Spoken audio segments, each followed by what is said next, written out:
Hey everyone, welcome back to the channel. This is episode 153, my brand new comics haul series, where I show you guys all the new books that I pick up at my LCS every week. Really big haul this week, as you can see. I spent a lot of money, a lot more than I would have hoped to, but we had some really big new releases here from Image Comics, some really big releases from Marvel Comics that I'll get to in a second. Let's start off here with probably the biggest release, especially from Independence this week though. We've got Feral #1. So I'm not sure whether this is going to generate the same kind of hype that Stray Dogs did when it originally launched. It's the exact same creative team, really similar cover, really similar premise as far as I know. Just when it comes to, horror comics about animals and kind of this cartoon Disney style. So they're replicating that same success, hopefully, with these exact same creators. Stray Dogs I really liked. I missed out on the initial hype when that was worth a lot, when the first issue was worth a lot and that was blowing up since it got optioned to be, I think, made into a movie or a show.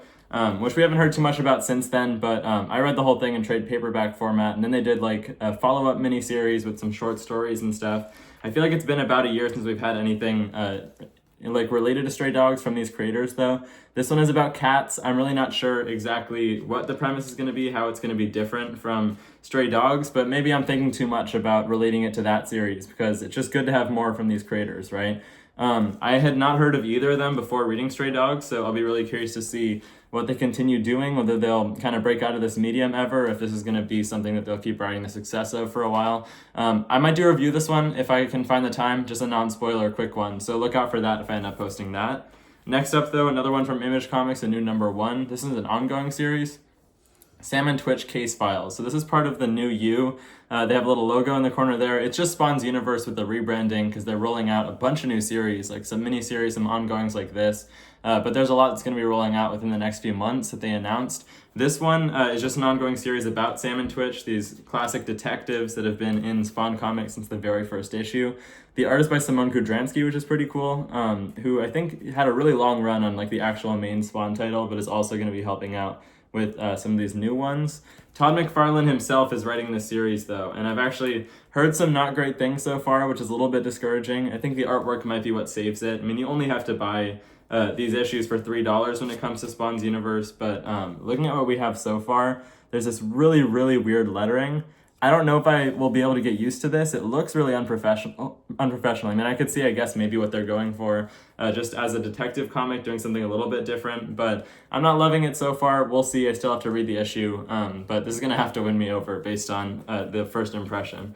Next up from Image, we got Duke. This is #4. Really cool cover here by Tom Riley, the series artist, who I've been warming up to a lot. I really like his almost kind of cartoonish, but really well-colored and interesting art style. We have Baroness involved now, who I think is part of the Cobra side of things, the villains. We've just been having more and more G.I. Joe characters introduced with every issue of this series. And I think also in Cobra Commander, I'm a little bit behind on all my Energon Universe stuff. I have a lot of issues to catch up on in general, so I'm a few issues behind on like Transformers, and I've got a couple to read from Duke and Cobra Commander, but I'm liking how they're tying everything together. They're not really doing any full-blown crossover type stuff yet, and I'm not sure if they ever will in the Energon Universe, especially with series like Void Rivals being so far away in terms of like scale than these other series are. But we have nods to the Transformers in the G.I. Joe comics. We have nods to G.I. Joe and Transformers, and a lot going on. It's honestly bringing in a lot of new readers, I bet. Like, not too many people are interested in G.I. Joe to begin with, but Energon Universe is bringing it all together and enticing readers that might not have originally picked up stuff like that up, like me, right? Lastly, from Image Comics, though, we got Knights, #6.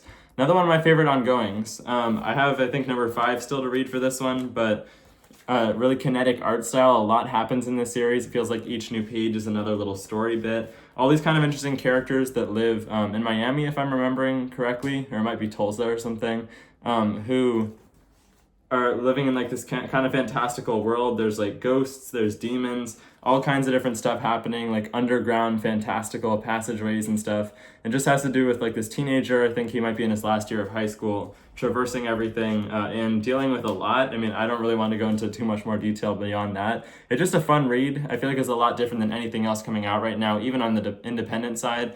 And yeah, it's a big recommendation from me. I think that one is ongoing, at least for now, so hopefully they keep selling enough to keep making that one. Next up, let's move on to Marvel Comics.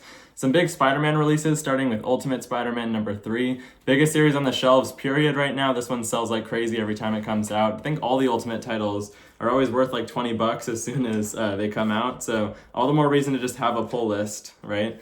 I'm liking the interior artwork here. I still have to read number 2. I gotta get caught up so I can be more up to date for these videos, right? But Marco Cacchetto killing it, Matthew Wilson, famous colorist in the colors here. And it's a very different take on Spider-Man, which is I think what people like so much about this and why it's been doing so well. Jonathan Hickman knows what readers want based on all their complaints about Amazing Spider-Man over the years, and we're finally getting a really, really different look at Spider-Man. Uncle Ben is still alive, Peter is in good standing with J. Jonah Jameson, he has a wife and kids, and life is actually pretty good for him for the most part, and it's an interesting look at like a midlife Spider-Man getting his powers for the first time, right, and being given this chance to fulfill the destiny that he was always meant to fulfill, right, as Spider-Man, with this universe's version of Tony Stark, giving him a synthetic suit and everything. And yeah, I don't want to show too much more. It looks like it's getting into some spoilers there, but looking forward to seeing how that series continues to be. Next up, this is a really big one, thick comic here. This costs $9, so a hefty price there. Marvel really likes to go all out for these anniversary issues, but cool cover there by Federico Vicentini. This is Miles number 300 in Legacy, which I think also includes the Peter Parker Ultimate Spider-Man stuff from back in the day. So Miles himself has probably had like maybe 100, 150 issues, but it's number 18 of the actual series. The cool thing about this one is that it looks like some big things are going to be happening at least, so it's not a total ripoff, but they also have a couple of the original artists who used to draw Miles on here. So Sarah Pichelli, I think, does like, I don't know, maybe half of the issues or something. It looks like there's a lot from her, who was the co-creator of Miles Morales. And then there's also some art from David Marquez, who I feel like doesn't really get enough credit for having been one of the people responsible for a lot of the original Miles run. He did like the majority of the original Ultimate Comics, version of Miles before he merged with the regular Marvel Universe. So some great art in here, some climactic stuff happening. It looks like we have Taskmaster involved. All these vigilante heroes that have been going after Miles and trying to keep him in check as part of that like superhero teen task force that New York City has been employing. And we'll see what happens here. I don't want to get too far into this one either because it looks like there's some really big stuff happening in terms of Rabble and Miles' future. I'll leave it at that. But yeah, hefty issue, definitely a big price tag, but it does look like it might be worth it for fans of the character. The last Spider-Man issue I got this week, though, was Superior Spider-Man number 5. I don't think this one is supposed to be ongoing. They haven't really talked about that. They haven't talked about that in any solicits or anything, so maybe it's a little bit of a gray area. It seems like Dan Slott's plan for the future is kind of just Spider-Boy, though, because he's got that Spider-Boy ongoing series that's been such a successful character for Marvel and everything that he seems to be kind of be phasing out his like second awakening or his second run of Spider-Man that has been going on for, I don't know, a couple of years now. He had like 10 issues of that Spider-Man series, and then that transitioned into this one with Mark Bagley still on artwork. And this weird Superior Spider-Man story that's been a mix of like modern Spider-Man. We're not really getting Doc Ock as Spider-Man, so it's definitely not what the title suggests or what the covers suggest.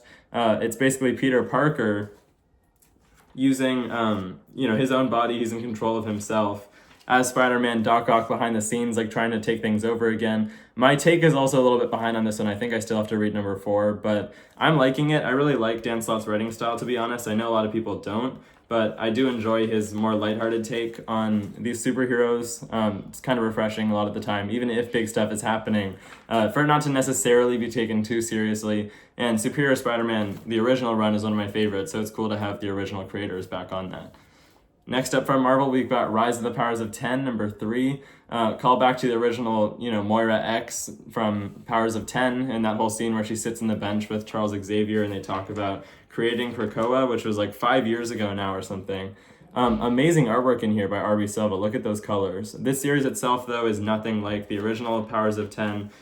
Just like how Fall of the House of X is nothing like the original House of X, which is fair enough because we're at a very different place now compared to where we were then.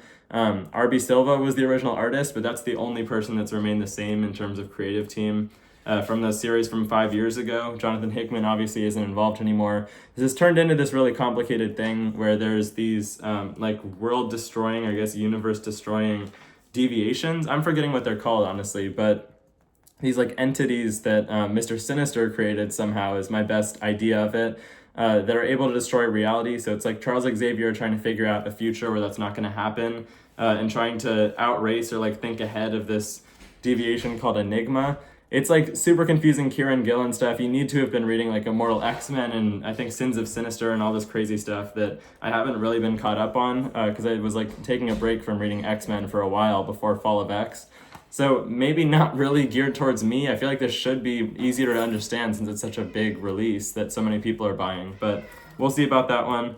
I'll at least read it to the end. It's only 5 issues and it's the end of Fall of X before the new era, right? Lastly, though, from Marvel Comics, we've got Incredible Hulk number 10. This one has guest art, I think, as did the last issue. We have this story arc right now that's set in New Orleans. I'm liking the series for the most part. I think maybe this one is better read in trade paperback form, so I'm not sure whether I'm going to keep on picking up the single issues. There's just not very much dialogue in every issue, which sometimes works for comics runs, but it's like kind of a personal pet peeve of mine. I just feel like I'm getting ripped off. Even if the artwork is amazing and everything, I just feel like if there's not that many words on each page, then why am I paying $4 for this? And in a lot of cases, $5. Like the majority of the Marvel issues I picked up this week cost that much. That's just how comics are these days, so I just like to feel like I'm getting a very complete story and that a lot is happening in every issue. But it's hard to, ride the line between that and having a super word-heavy, dense issue that's just a chore to get through. This guest artist is a lot different than the main artist, Nick Klein, which I can appreciate. I mean, I think if it works, it's fun to have art that's really different than the main artist and a different, story that fits the artist. So, yeah, I'm liking it. Hulk number 10, like I said, not loving how many words are in each issue. I'm curious to know what you guys are thinking about that, if you agree with me about that series, down in the comments. And also let me know what you're picking up this week, what you're looking forward to. Those were all the issues I picked up. A really big week. I've got a lot of reading to catch up on, so I'm going to get to that. Look out for my Feral review, getting the names mixed up, so I'll probably be dropping that shortly after this video. Appreciate you guys watching, and I'll see you in the next one. Bye, guys.